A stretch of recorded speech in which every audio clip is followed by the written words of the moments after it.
It's my pleasure to welcome you all here this evening for the launch of Alice McDermott's latest novel, Absolution. And to Alice, welcome back. We're great to have you here. If I could just ask that everyone silence any cell phones or devices at this time, that would be great. We are going to be recording this evening. Thank you. And events like these are made possible through the generous support of our members. So if you're interested in joining our membership community at Glucksman Ireland House at NYU, please see us afterwards. We're happy to provide some more information there. So Alice McDermott is the author of 9 novels, all published by FSG, including Charming Billy, 1997 winner of the National Book Award, That Night, At Weddings and Wakes, and After This were all finalists for the Pulitzer Prize. She's also the author of the essay collection, What About the Baby? Some Thoughts on the Art of Fiction, published just in 2021. Her stories and essays have appeared in the New York Times, the Washington Post, the New Yorker, Harper's Magazine, and other publications. Her 9th novel, Absolution, the reason we're all here this evening, has already found acclaim. Anne Patchett calls it, quote, one of the finest contemporary novels I've read. It is a moral masterpiece. Jennifer Egan in the New York Times calls it enveloping, and she writes, quote, retrospect amplifies McDermott's narrative approach. Her work lives in its shimmering details. The debacle of America's involvement in Vietnam might easily have overdetermined McDermott's story, and it is a measure of her skill that Absolution maintains an oblique relationship to the war. What difference it might have made for everyone if those wives had been given a chance in the decision-making. Without posing this question directly, Absolution leaves the reader in provocative shadow. And that's from Jennifer Egan of the New York Times. Tonight, Alice will be in conversation with Roger Rosenblatt, a memoirist, essayist, and novelist. He was a longtime essayist for Time Magazine and PBS NewsHour. His latest book, Cataract Blues, just in 2023, will be for sale alongside Absolution following the event. So we'll follow our standard format this evening of about 30 to 40 minutes of conversation, followed by a reading from the novel, and we'll open it up to the audience afterwards for questions. After, we invite you to join us downstairs for some refreshment and, of course, to pick up a copy of the book from NYU Bookstore. Without further ado, thank you, Roger and Alice, for being here, and I'll turn the mic over to you. Thank you. Hi. Hello, Roger. Must be 20 minutes since we had such a conversation. A joy to see you and a joy to see your family and our friends, new friends as well, to celebrate this astonishing book. Takes you a while. This is not a trot through a book. This is a slow, careful walk of a lot of things happening at once. And it's happening in an exotic place. You're not in Brooklyn anymore. Totally. How did it happen that you hit on the theme, this is one of the major themes of the book, that you thought of Vietnam and then the theme, you thought of the theme and then said Vietnam? Thank you. Yeah, no. And that's if they can adjust the sound. I think they're working on it. Is that better? I don't want to blow any. Yeah, see? Good. Thank you all for being here. It's always wonderful to be at Glucksman House. So, theme, subject, which comes first, right? Well, and the place. I mean, you could have this theme and kind of take it in anywhere, but you hit it at the exact right spot in terms of national thought. And I just wondered, did you think Absolution as a wonderful theme for a book, and then there's this place, or did you think of this place which calls for Absolution? Yeah. I do deliver an Irish Catholic girl from Yonkers into Saigon, so it's not really a stretch. As my friend Dan Barry said, isn't Saigon exit 19E on the southern stage?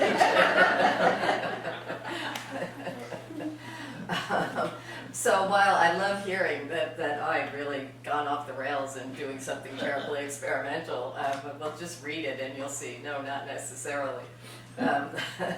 But, as an Irish Catholic writer, there is certainly something that appeals to me about not just the place but the time, 1963 Saigon, when there's an Irish Catholic president in the United States and a Catholic president in Vietnam. And so there was a sense that the history and the politics was right up my alley somehow. But no, I think the notion of absolution is something that simply developed in the composition. Two things that I started out hoping to do. One was to, in some way, give an oh yeah to Graham Greene and his portrait of the women in The Quiet American, which I probably read on the shores of Lake Ontario when I was a freshman at Oswego State, read for the first time, and that would have been the early 70s, before the fall of Saigon. Certainly the Vietnam War was very much a part of my own coming of age, just in the atmosphere in which I grew up. But I was blown away by how Graham Greene called it. The novel published in 1955 and just predicted America's fiasco in their interference in Vietnam. I remember thinking, why didn't JFK read this novel? Why didn't Lyndon Johnson, did anybody read this novel that would have figured it all out? But I was also, this is also early 70s, and so the women's movement was starting to get our attention, or at least mine. And even at 19, I was struck by how prescient Graham Greene was about the political and historical coming days, but no way he saw the women's movement coming, and no way he felt at all obliged to make the female characters in that book at all interesting. And two in particular, in a very, very brief scene, two American girls in Saigon, this would have been the early 50s, finishing ice cream in a milk bar, and Fowler, who's the narrator of the novel, the hardened British journalist, looks at these two girls and thinks dismissively how clean they look and uncomplicated their lives must be. You can't even imagine the sweat of sex upon them, no passion compared to moi, this journalist, Graham Greene type guy that I am. And even as a 19-year-old, I thought, these are two young American women working in Saigon in 1955, they are really interesting. What the hell are they doing there? Why didn't he ask them, what's your story? So I think I always thought somebody should have asked those girls, what's your story? And then years go on, and I find myself living inside the Beltway for 30 years, and time and again running into women slightly older than I was, or maybe of the preceding generation, and having conversations with them at cocktail parties or at the carpool line or while we were volunteering at church, and realizing these women could have been those girls, because they would begin to tell me stories about either as military spouses or as State Department employees, the adventures that they had, the exotic places they had lived in. So those two things were sort of the first, I got to write something about these women and about those lives. And then, at just such a cocktail party, one of these women who actually had been in Saigon with her husband, had her first two children there, mentioned to me, and I'm not even sure how the conversation came along to this, that when she was there, she and her friends made little Barbie doll outfits. Little aoyais that they sold. And they made them out of scraps from their own dressmakers.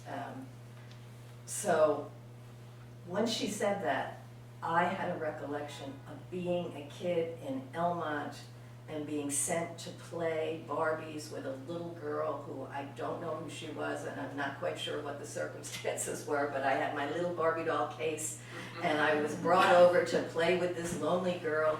And she whips out a Barbie doll dressed in a white silk long dress with pants. I didn't know what it was. I didn't know what to call it. I remember being resentful that I was playing with a kid I didn't know, and I remember being envious of that outfit. And so then this is, the storytellers how over time, here's a woman inside the Beltway talking about her younger self, making Barbie doll clothes and bringing forth this little memory of my own, and what happened in those 60-some years, and how did that, so I sat down to write an origin story for the Barbie outfit.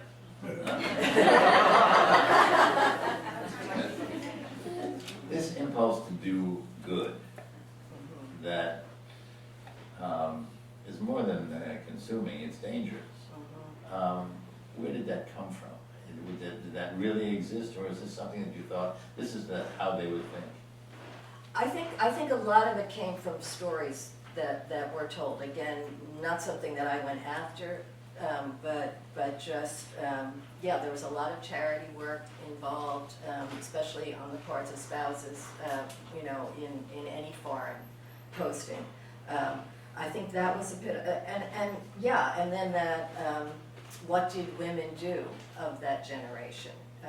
Women who, their role was to be a spouse, to be, the word they use in the novel is helpmeet to her husband. And yet, even in fulfilling that, have other larger ambitions, but how do you act on those ambitions in these constrained female roles? And I think that charity work, that effort to, well, we'll take care of the children. We're not quite sure what our husbands are doing in Saigon. We're not quite sure why they're all here and what they do when they go to work every day, but we see children on the street and we know the orphanages are crowded, and we can do that. Is the charity that they do, they always insist on? Charlene is a frightening character, really. She wants to do so much good, you want to run out of the room. Does it have any relation to Caritas? Does it have any relation to the real deal? I think so. And, you know, Charlene is the character. Tricia is the 23-year-old newlywed in Saigon with her husband. The girl from Yonkers, he's from Yonkers, but he went to law school at Fordham and he's on his way, and he's been sent to Saigon to loan to Navy intelligence. And Tricia is shy, first generation, only child. Her mother died when she was a teenager. Her father was a longshoreman, now a custodian in a high school in the Bronx. And Charlene sort of burst into Tricia's life pretty much the way she burst into the first chapter as I was composing the novel. She's a corporate wife, she's got 3 kids, she's beautiful, she's catty. She knows she's smarter than everybody else, especially all these other women. And she tells Tricia pretty early on 2 really, I think, essential things. I want to do good, but it takes money. Yeah. And those are her 2 goals. And in some ways she equates them. You do whatever you can to get the money so that you can do good. And whatever you have to do to get the money doesn't necessarily have to be good itself. The impulse to do good, which can be frightening if distorted, wasn't that America's idea too? Yeah. And that was, you know, in a lot of ways, the only real imaginative leap I had to make. You know, imagining what it would be like in Saigon in 1963 really wasn't that difficult. I had read enough Vietnam books and novels myself, and I actually went back once I realized where this story was going to take place, or at least part of it.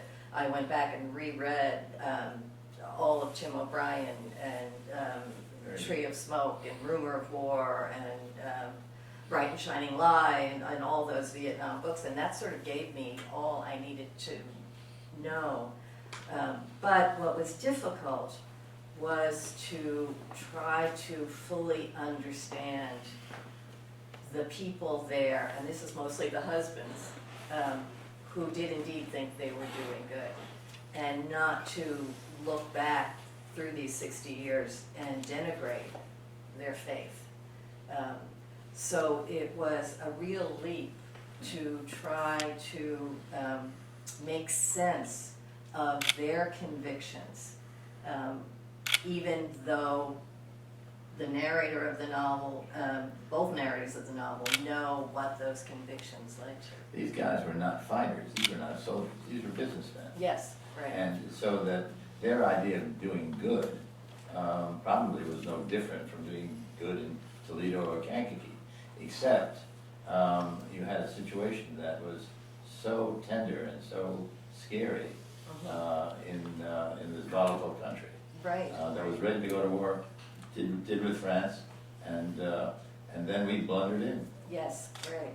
And then, and this brings back the Catholic, the Catholic aspect, because Tricia's husband, Peter, being this first generation, on the move, on the rise, Irish Catholic, with full faith in his church, in his religion, and in the idea that something has been ordained because there's a Catholic, the first Catholic president. At the same time, there's a Catholic president in this country that's being threatened by communism.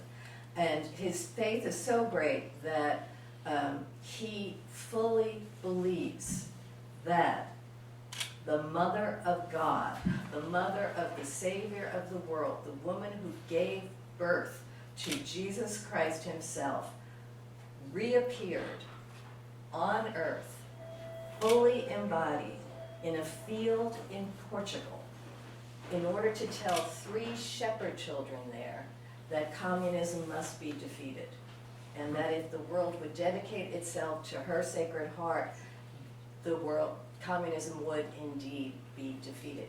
He believes that fully. So he really does see this moment, that stopping communism in this place with these two Catholic presidents is ordained by God, and he acts accordingly. Someone was telling me, actually, a guy who was a Marine and then became a journalist who covered Vietnam in the late 60s. And as he was saying, in his Marine training, which would have been late 50s, early 60s, he remembered how often they were shown this, I guess it was a film strip, of the earth with this black blood dripping over it, and that was communism. And over Russia, and then making its way down into Southeast Asia. So I wanted to give credit to that faith and not kind of kick the wheels out from under this guy by saying, "You idiot!" Look at all the harm you did. Yeah, and it's easier, of course, in retrospect to see all the harm you did. Exactly. They had other things.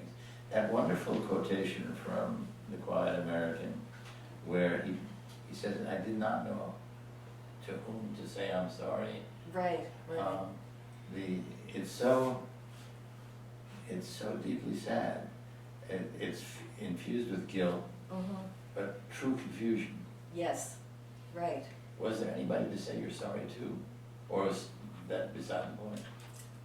Well, in some ways, I think that's what the novel became for me.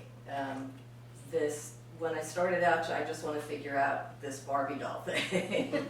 But I knew sort of intuitively that my character, who would be describing how this happened, how these doll outfits came to be, would be of that woman, that generation of women who would never write a memoir. They would not corner people and say, "Do you want to hear about my interesting life?" I knew this from my own experience and my own encounters with these women. If you ask them, they would tell you. And often they would tell you with, "Oh, it wasn't really interesting. Oh, well, my husband did all." Ask again, ask the right question, and then they would begin to tell your story. So in some ways, this novel, there's a question that has been asked before the novel actually begins. And the question the reader later learns is from a grown woman who was 8 years old in Saigon in 1963. And she writes to this Tricia and says, do you remember me? Do you remember my mother? And do you remember this young GI who also has a role in the book named Dominic? And so the novel begins with the answer to that question, which is a kind of confessional. We're back to the Catholics again. You never Just leave. can't get The whole idea of absolution is a fascinating thing because you say it implies that there's an authority capable of granting it. Yes, yeah. So I was well into the novel, into finishing the novel 2 summers ago, and I had dinner out in East Hampton with a wonderful priest friend. There might be somebody here even. Monsignor George Diaz. Anybody know that name? You wrote to me about it. Yes, yeah. Just a wonderful, wonderful guy. Studied literature as a young man at Columbia, taught at a couple of Catholic colleges in Brooklyn, and then was a parish priest for years and years and years. So beloved that one of his parishioners gave him a beautiful house in East Hampton for his retirement. That's how much he was loved. That's beloved. But just a wonderful guy. Read everything, saw every play, Broadway, off-Broadway, just a wonderful, funny guy. Anyway, 2 summers ago, we were having dinner out in East Hampton, and Monsignor George said, do you have a title for the novel yet? And I said, well, I'm thinking about calling it Absolution. And he's a really big guy, and he looked down at me, and he said, that's a terrible title. Really? And he said, it's because nobody understands it. Nobody understands what it is. It's not a get out of jail free card. It's not, we're all going to pretend that didn't happen. And he just gave me a marvelous, I should have recorded it, exegesis on the word. But one thing that he did point out, he said the Latin root of the word means to set free. And he said, to set free always involves two. Nice. 2 actors. The one who is set free and the one who sets free. It's never a solitary thing. And by that time, I knew enough of the novel, I had written enough that I realized this novel is full of dualities. There are literally twins, there are sisters, every character has his match or his opposite. And when he said that, I thought, that's why all all that twinning is going on in this novel. And I only vaguely had a sense this is important as I was writing it. And it defined it for me. Would you, I'm sure our audience knows it, but for those who don't, explain how a writer discovers what she is doing as she's going along, and sometimes runs ahead of her, and you say, where are you going? Yeah, is that possible to explain? I mean, it is a kind of mysterious trade we have, but the marked by moments where we say, where did that come from? You know, you write something, where did that come from? And I don't know, I sensed in this book moments of your own surprise. Oh, absolutely, yeah. And in some ways, I think it's both the nature of storytelling and certainly the nature of writing stories down and creating them as you go along. But maybe also the nature of the confessional is that once you start the story you think you're going to tell, you end up revealing or telling a story you never anticipated. And in some ways, I think this is not an epistolary novel, literally, but it is kind of faux epistolary. It's like a very, very long letter that nobody would really write and nobody would really read, answered by also too long a letter, but a little bit shorter, and then there's a third response. So it is a call and response, you know, in the form of, you ask me a question, I'm answering it. That's it, catechism. Right, exactly, yes, it's... We're back to catechism. Get rid of it. Would you do us all a favor and give us a reading? Sure. Choose whatever you like, but we'd love to hear it. Oh, gosh. I'll just do the first couple of pages, so then I don't have to set it up. So this is the beginning of the response to the question that's not in the book.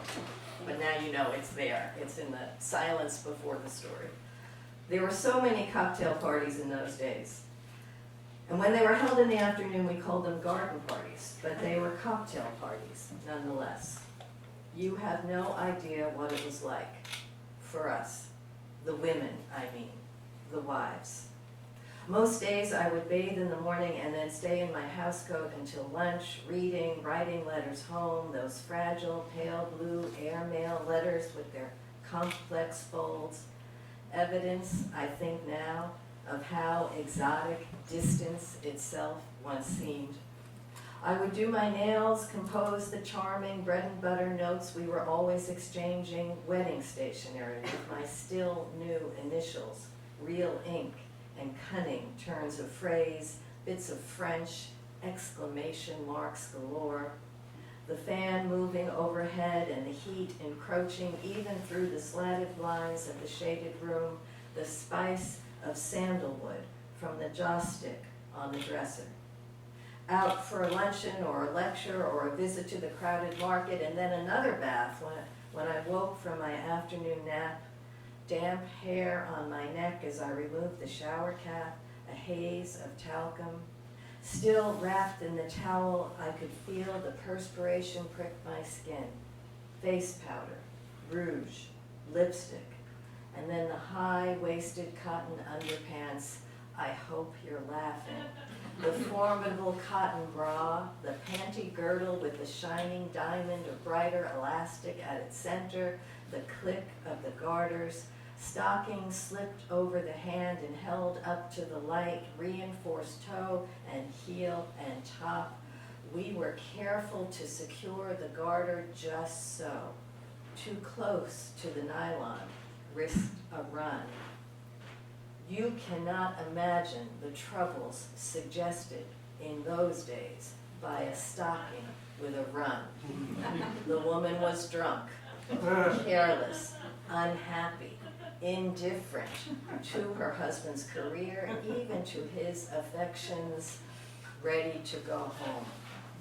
Slip, then sheath, small white dress shields pinned under each arm with tiny gold safety pins, then shoes, jewelry, a spray of perfume. I would be faint with the heat in my column of clothes by the time I came downstairs. Peter, my husband, waiting, newly shaved, handsome in his tropical weight suit, white shirt and thin tie, having a first drink and looking a little wilted himself. And the girls we passed on the street, or who met us at the door, or who only moved across my inner eye by then in their white eyes, were like pale leaves stirring in the humid stillness, sun-struck indications of some unseen breeze, cool, weightless, beautiful. It was at a garden party on a Sunday afternoon, early in our first month in Saigon. The party was in the elegant courtyard of a villa not far from the basilica, a lovely street lined with tamarind trees. We had only been there a few minutes ourselves when I turned to see a young family, paused at the entrance, posed as if for a pretty picture beneath a swag of scarlet bougainvillea.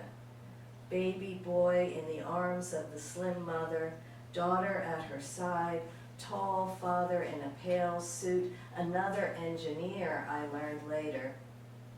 It was much later still, decades later, that I suddenly wondered, laughing to think about it, why so many engineers were needed. I was 23 then, with a bachelor's from Marymount. For a year before my marriage, I had taught kindergarten at a parish school in Harlem, but my real vocation in those days, my aspiration, was to be a helpmeet for my husband. That was the word I used. It was, in fact, the word my own father had used, taking my gloved hands in his as we waited for the wedding guests to file into our church in Yonkers. This was in the bride's waiting room, a small chamber well off the vestibule. I recall a tiny stained glass window, a kneeling bench for last-minute prayer, I suppose, a box of tissues for last-minute tears on a shelf under an ornate mirror, and the 2 brocade chairs where we sat. The cool odor of old stone and the fresh flowers in my bouquet. My father took both my hands and held them together on the wide tulle skirt of my wedding dress, which even in the dim light of the tiny room was winking with seed pearls. He said, "Be a helpmeet to your husband. Be the jewel in his crown." I said, "I will."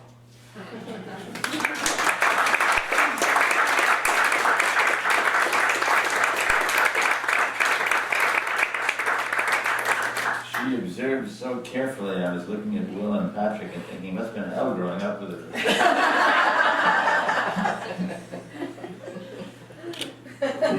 You see, Say nothing. Not only beautifully read, but you see what a first-grade writer does with things. These are things.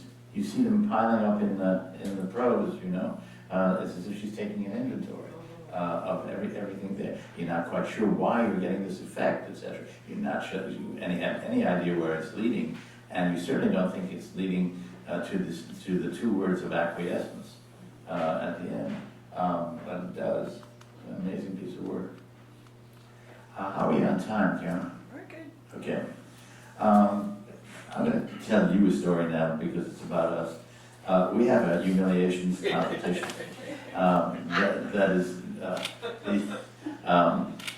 when you're a writer, that is de rigueur. You accept all the things that go along with writing: poverty, humiliation, rejection. And Alice and I have had this humiliations competition for a long time. One small instance was when she just came back from reading at the Harvard bookstore. At the Harvard bookstore, when I was giving a reading, by the way, people who show up at the bookstore, there must be over 3 of them. One is a drunk, one has actually shown up for the reading, and one has shown up for another reading.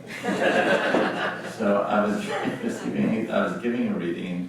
You have sort of expectations, and people come up to you and you think, "Oh, I'm going to be loved again."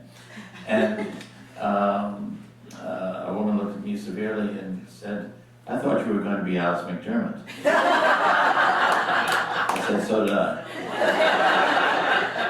The reason she is now ahead in our competition. You want to tell us the story? I will tell the story. I was asked to give a reading not too far from home. I will not name the village. And I showed up, and the mayor of this village was going to introduce me. Fine, we went into the green room, we chatted a little bit, and then we came out, the audience was seated, and they said, "She will go to the podium and do the introduction. You sit in the chair, looking at the audience. When she finishes the introduction, she'll sit in the audience, you get up." So I'm sitting there, looking at the audience. The mayor of this little village begins, Alice McDermott was born in Nigeria.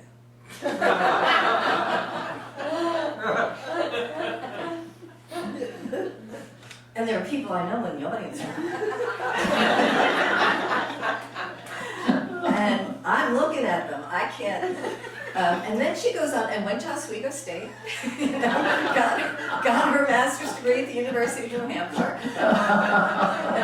She just, born in Nigeria, came to this country at 19. Went to Oswego State, it just everything else was right. So I'm thinking, well, I can't humiliate this poor one. Obviously, she had somebody write the introduction for her. Maybe they were playing a trick on her. Maybe they just got their Wikipedia pages mixed up. I can't humiliate this woman in front of this whole audience. So I get up and I'm, all right, I'm just not going to mention it. Just say nothing. Launched into the reading. Reading's over, Q&A, second question. How did your childhood in Nigeria affect your storytelling? At which point I had to say, oh yeah, well actually I was born in Brooklyn. So close. Roger has never let me forget that. Yeah, it is great, and especially writing about Vietnam. Imagine somebody who learns in Vietnamese and Nigerian in the same preparation. Coming back to this amazing novel, this deep piece of work. David was saying before that he had to read it a couple of times. Not because it wasn't clear, but because it was. And it is. Because I made him. Well, there's that. But it takes concentration on what's going on here. At the end of this book, or maybe at the beginning, well, did you change your views about America? It's very difficult because what I was trying to do in give these guys a break, give these people a break, don't apply the kind of smug presentism, because we know how it turned out, we know what failures you made, and maybe even against a little bit of Graham Greene's anti-Americanism, because the Quiet American is such a jerk in that, he's clearly stupid from the beginning, a dangerous jerk, right, and I think Greene was as scornful of him as Fowler, his character, was.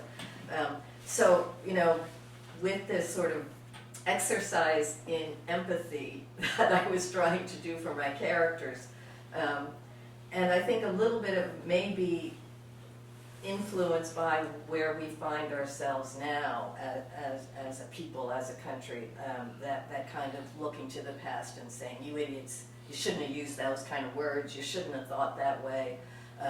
And also the way left points at right and right points at left, and with complete confidence that I'm right and you're wrong. And so all those things were operating in the story itself, but fiction makes nothing happen. It's just like Auden said about poetry. And I really don't feel better about Americans having, I feel better about these characters who I may have judged harshly when they first entered my own story, and I had to work at seeing their complexity. But once I finish the novel, I can still go back and say, no, those guys are wrong. I'm not sure it changed my life or my views as a person and not as a writer. Well, as a person, you are a wonderfully political animal, at least when you choose to be, and you're always right. I think so. I'm not just saying that. You're always right. When I was reading this book, I thought, here's somebody whose moral compass is perfect, and who, when we'd ever discuss politics at all, just right, and lament the same things in the country now. And then you're taking us back, to a time where lament was invented, and all those lives lost, all the waste, for what? Yeah. And I think that if there was something that I discovered about a character like Charlene, again, the perfect corporate wife, the kind of bitchy, dripping in designer clothes, scornful of everyone who she feels gets out of line. Buying clothes for the lepers. Yes, yeah, but the other side that I discovered about her was that she makes the same demands of existence itself. She doesn't approve of mortality. She doesn't approve of suffering. Tricia said she uses the word with the same tone she would turn on someone she had seen wearing white shoes after Labor Day. She is as scornful of the very idea of suffering. I mean, there's an existential component to what on the surface appears to be a very trivial life. Right. A life of clothes and parties and doing small work. So is suffering to be punished? She doesn't accept it. I mean, what she says is we must, there's nothing we can do about it, but we must not look away from it. Look into it. That the small evil is turning away, saying we don't like to look at that, which is the journey that these two women, Tricia and Charlene, take.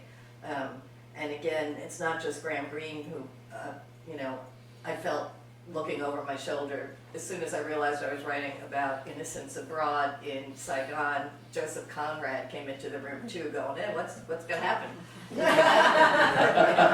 how about Heart of Darkness? They could go there, they could do that. Of course, you said it in Polish. Right, exactly. Yeah, I'm also Polish. So I knew that they would have a kind of journey into Heart of Darkness, and even though they start out with these little Barbie clothes that a Vietnamese seamstress is making for them, that they're selling to buy little goodies to bring to children in orphanages, Charlene, kind of with only just to show off somebody who annoyed her, decides we're going to make beautiful silk aoyais and bring them to the leper colony. We are going to show the lepers that we're not going to look away from them. And not only did I get the journey from Joseph Conrad, but the idea of bringing beautiful clothes to the leper colony was something that I discovered when I was doing research for my previous novel, The Ninth Hour, which is about nuns, and I had to make up my own order, but first I had to find out how the real orders worked. And as I was reading about all these different orders, I read the life story of Mother Mary Ann Cope. She's actually now a saint, who was a Sisters of St. Francis from Syracuse, and she went to Molokai with a small group of nuns to care for the lepers. Father Damien is better known, yeah, but she did all the work, of course. But one of the things she did, and I loved this so much and I couldn't really use it in that novel, was that she insisted, she was very fashionable, she had a great fashion sense, and she insisted that all the women in the leper colony had beautiful clothes, and that they learn to make arts and crafts, not to sell, but to decorate their own rooms, because even though the nuns were there to take care of their physical afflictions, she insisted they must also have beauty. So I couldn't use that in The Ninth Hour, but Charlene borrowed it. That's what makes Charlene such a fascinating character. Actually, if I told you, I know this woman and she only wants to do well wherever she does and insists on looking at the problems, you'd say that's an admirable woman. Charlene's a pain in the ass. Yes, exactly right. Yes, there's that too. There's that too. Yeah. It is again, an amazing piece of work. Which, I mean, in a sense, we all know people who do the right thing, but are still irritating in the pursuit of it. And if Charlene's writ large, that's America. Yes, in Vietnam. Yes. I insist on doing this well. I'm going to buy you a pretty dress. I'm going to make your life better. Right. Whether you like it or not, I'll make your life better to death. Exactly, right. And Charlene also, I think, introduces, Tricia is hoping to have children. That's her role as helpmeet, and she has a miscarriage early in her time in Saigon, and Charlene is right there. And Charlene has 3 children of her own, and I think these little adventures that these two women have introduces to the novel the other question that I think metaphorically addresses our role in the world, and that is, do you stay home and take care of your own children, or do you go out to dangerous places to help the children of other people? And which is better? No. What should you be doing? Is it right for Charlene, who has 3 children, to be going off into Viet Cong territory to bring things to the lepers? What would her children do if something happened to her? And that becomes, for the women especially, that do you hunker down and say, I'm just going to draw a circle around the people I love and I will take care of them, or I will put their happiness at risk by putting myself at risk for the larger world. And that becomes a very important fulcrum for these two women, which, who's to say which is the best thing to do? When you create a character, sometimes I get the impression, when I'm reading your dialogue particularly, somebody says something, and you think to yourself, that's rather interesting, I didn't know you'd say that. I didn't mean to romanticize it, but actually, I do get the idea that sometimes they have their own life. Alice, they say, I'm going to say this now, and from what I say, you're going to make a character from that. Yeah. Is that true? Yeah, I mean, there is that sense. It's that you want to get to the point where your characters are revealing themselves to you rather than you're putting words in their mouths. You know, that you're at their service, they're not at yours. If you're using a character to try to make a point about American involvement in Vietnam, it's not going to happen. Right. It will die on the page or feel like a polemic. But if a character says, you know, I mean suffering, you know, then you have to say, really, that you feel, oh my goodness, yeah, I hear you, who are you? Right. Yes. Great. Yeah. How do you want us to feel at the end of Absolution? Oh my. Well, I mean, I was talking about the silence at the beginning of the story where the unwritten question is asked of Tricia. And again, I'm not original in anything. I get that from a wonderful Isaac Dinesen story called The Blank Page, where it's That's about such bullshit. Why do you lie to in your own family? I'm telling you, there's nothing new under the sun, you know. That may be so, but the talented people make it seem new. Well, Isaac Dinesen says that if where the storyteller is true to the story, then the silence at the end of the story speaks in a way that the story itself never could. And if the silence doesn't speak, then you haven't been true to the story. But if you've been true to the story, then the silence speaks. And so I guess my hope is to get to the last line and to apprehend something that we don't have any language for yet. That's the silence, just that reverberate. Doesn't have to take long. You can go do the dishes. You don't have to sit and contemplate, but just that moment. And this is what I love about, you know, the best writing. You say, okay, I can't define it anymore, but I've been brought someplace. Sounds like a good place for some questions, maybe, yeah. Anyway, I want to need some applause for you.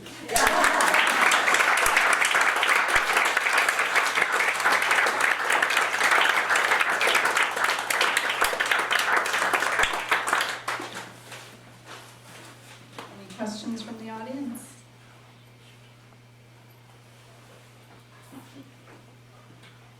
Always the first one.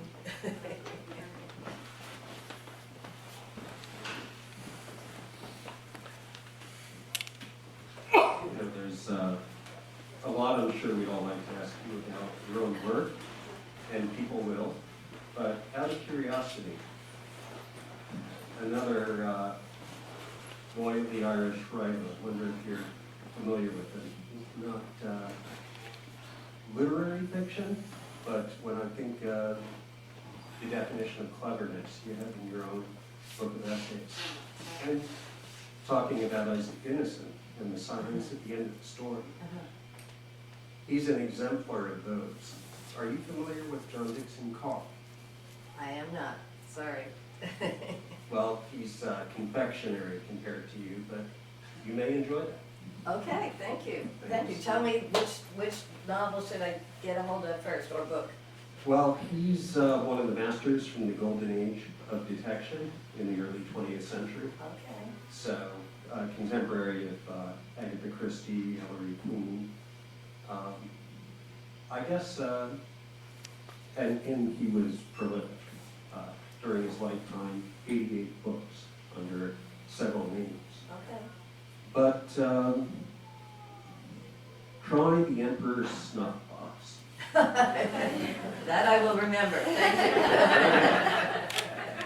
I have, now that I've reached a golden age myself, I copied down, and my lovely agent Sarah Burns is here, and I hear my mother's voice in my head saying, Sarah Burns, that's an Irish name.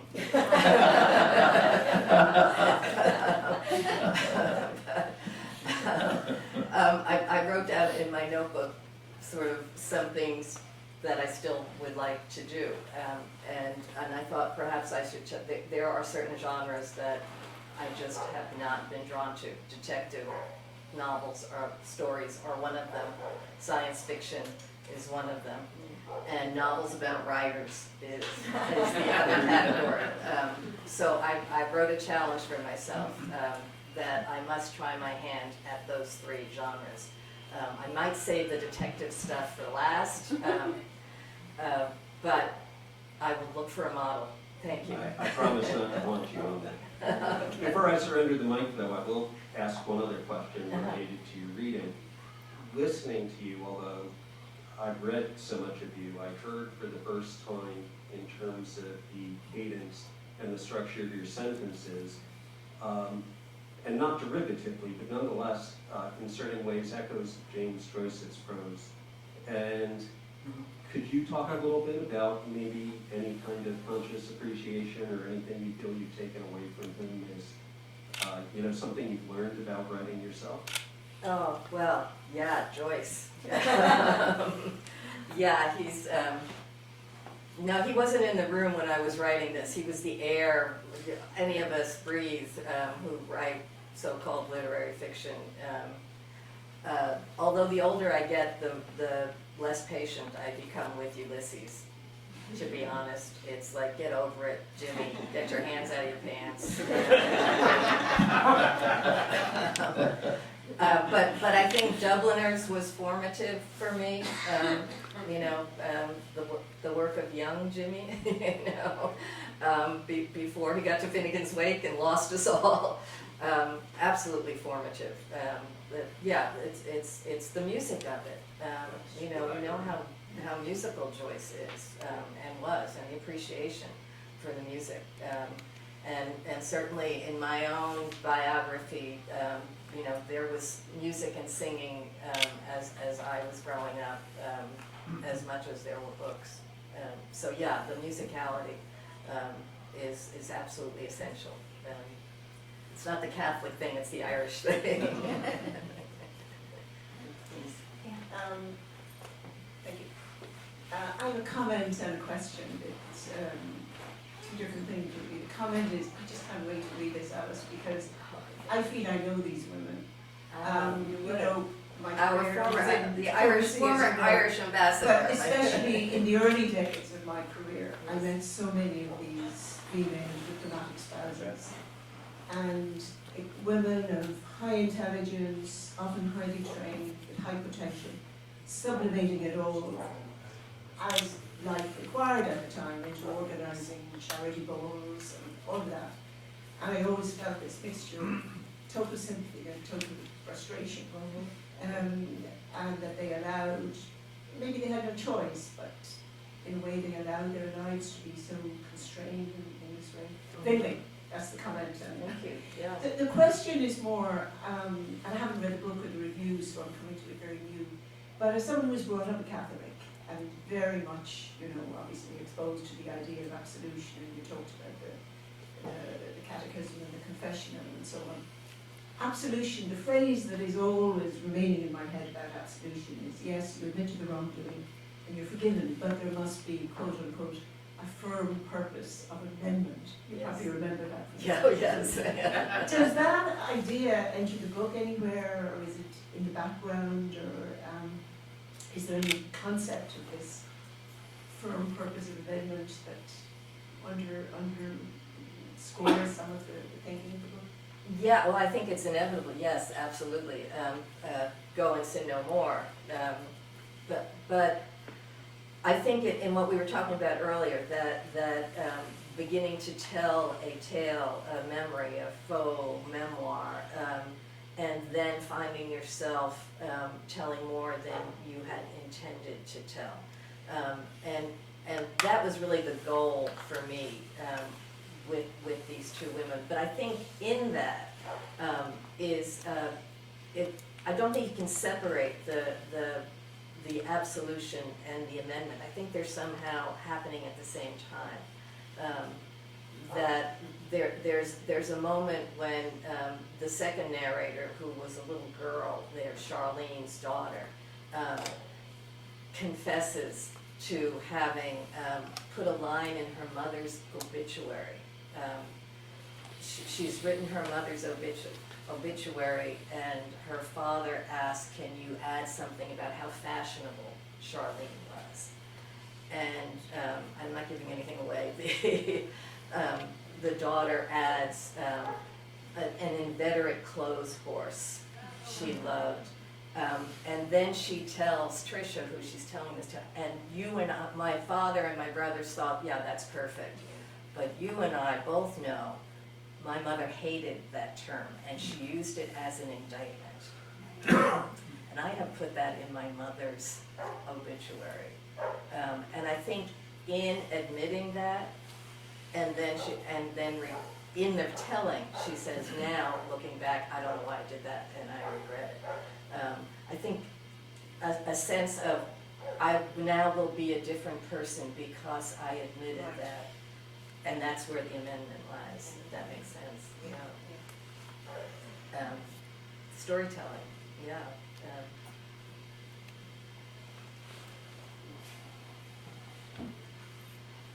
I also have I'm a lay person, literature, but I have a question about the process. What, do you have to go to Vietnam? You don't have to go to Vietnam. You don't have to go to Saigon to write this because it's fiction. Did you consider that? Would that have, did you go there? I mean, it's not necessary because it's fiction, right?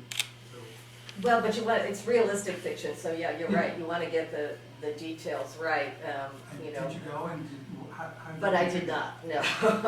I thought when I first realized that, you know, the story was going to be about what it's about, this would be a great opportunity. I always wanted to visit Vietnam. It was indeed, as most of us, a big part of my early years.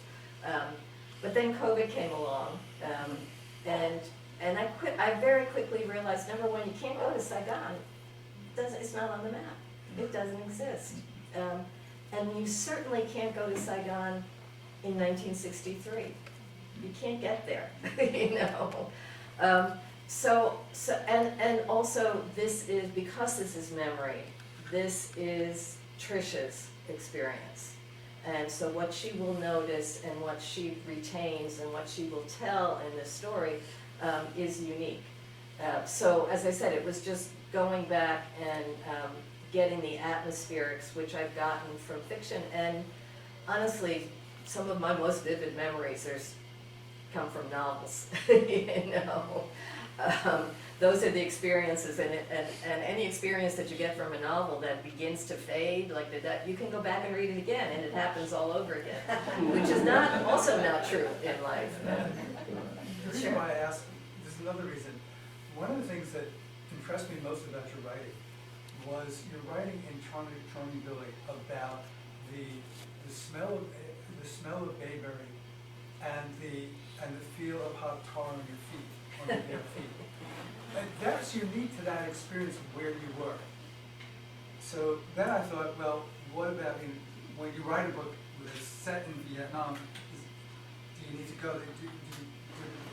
Would have turned out differently? Maybe it wouldn't. Yeah, no, I mean, one of the novels, as I said, I went back to Tim O'Brien's, all his Vietnam novels, which gives you all kinds of those atmospherics. Dennis Johnson's novel, A Tree of Smoke, big, thick novel. First time I read it, when I was just reading it, I thought, oh my God, we're never gonna get out of Vietnam, you know. This novel just keeps going on and on. But then when I was reading it with this in mind, it was beautifully immersive. different characters, very male, more about the war, but there's so many of those things that, you know, and as a reader, you drive yourself crazy. Oh, I like that detail, I like that detail, I like that detail. It really is more that immersion into an imagined world that becomes so vivid. It's yours, you know, it's part of your experience. It's like a real memory, a personal memory. So with all that in mind, I knew what the characters would notice and what they would take advantage of. But the fiction writer's obligation, however, is somewhat different from the journalist or even the memoirist, because we can't, or we shouldn't, just choose a detail because it's true. This is not any detail. If I was writing a travelogue, I would just fill in every detail. But the fiction writer is making a choice. I'm choosing this detail. It's part of the story. For instance, just as I was reading those first pages, the smell of the joss stick. Now, probably I picked that up from Dennis Johnson or someone like that, and just trying to get the atmospheres as just trying to get the story of the Barbie doll outfit. But I can't leave it there, because then it's an arbitrary detail. And this is art, not life. Nothing can be arbitrary. So later in the story, the joss stick has to return. And each time it returns, it has personal weight for the character. Until finally it has, at least to my mind, it's full of meaning. Not just a detail anybody who lived at this time or visited this place could make note of. The fiction writer makes note of it, but then you have to use it. Because if you don't use it, then there's no reason. You're making this up. No reason to include it. It's an interesting question as to whether a writer has to actually go to a place. Shakespeare never went to Italy. Romeo and Juliet turned out all right. But it puts a lovely burden on the writer to say, all right, you've never been there, what's it like? And then suddenly all the juices start to flow, as we saw in Absolution. There's the question of whether Alice was there or not is diminished by all the wonderful things that didn't happen.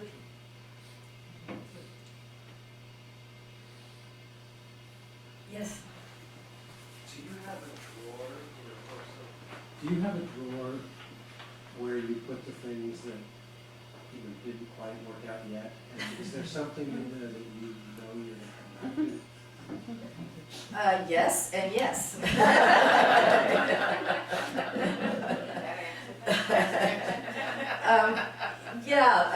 You know, I've been doing this long enough that even the stuff that you go, oh, that's a disaster. Maybe, you know, you live in hope. Maybe something, or you'll find yourself working on something entirely different and see how something you had abandoned might be connected to that. It's, you know, a working writer that is just a very difficult thing to explain. I was just envious of one drawer. Do you have things that you finished, that, you know, like you finished them, but you still think not yet? If I think not yet, then I don't think it's finished. You know, I sort of get to the end of a novel with the sense of that I can't do any more with this. It might be awful, it might be just a mess, but this is all I can do, and I recognize that's the end. But other things that this still needs fixing, so I don't feel, I just haven't found the end, you know, of that one yet.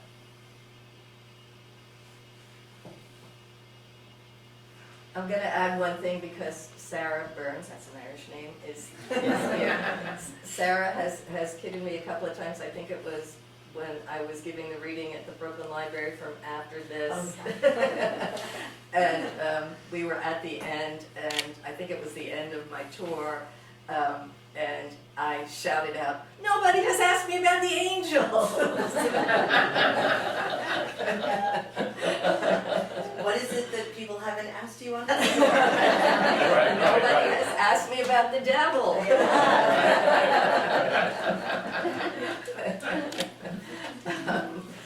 So, yeah, there's all these do-good women, and there's all the things that are happening in Vietnam, and there's CIA guys in the hills and in Saigon. But the devil makes an appearance, perhaps, in the novel. So I thought what I'd do to conclude, since we're here in New York, I was trying to think if I can get out of Saigon and do a New York piece. And this is just a small chapter from Tricia's point of view on page 205, so we'll roll into the book. My mother was an information operator at what we still refer to in those days as the telephone exchange on 50th Street in Manhattan. For those of you who don't remember, there were things called information operators. She worked the night shift, leaving the house every afternoon as soon as my father and I were home from school, our dinner already made, waiting to be reheated, and returning in the early hours of the next day. Does it surprise you to know she rode the subway and a bus at that hour without fear? Knew, in fact, each bus driver by name, an antique past for certain, something out of a fairy tale indeed. She was always there at breakfast with our lunches packed, the house clean, a funny story to tell about the night before, the crazy phone numbers people sought, the drunken confessions, even the dirty talk that she always met with an indignant, "You are no gentleman, sir." There were reoccurring characters in her tales, a crooning hobo, a hapless, out-of-town businessman, a weary streetwalker, a lonely cop, even a guy at Rikers Island who always wanted the number for the mayor's bedroom at Gracie Mansion. And on full moon nights, she told us, Satan himself often called from a payphone on some cold, blue-shaded street deep in the stony caverns of Manhattan. My mother said she knew it was the devil by the sugary, sibilant way he always began. I once had this number by heart, but it somehow slipped away. And by the chill in her spine after she had given him the number he sought, always with 2 digits transposed.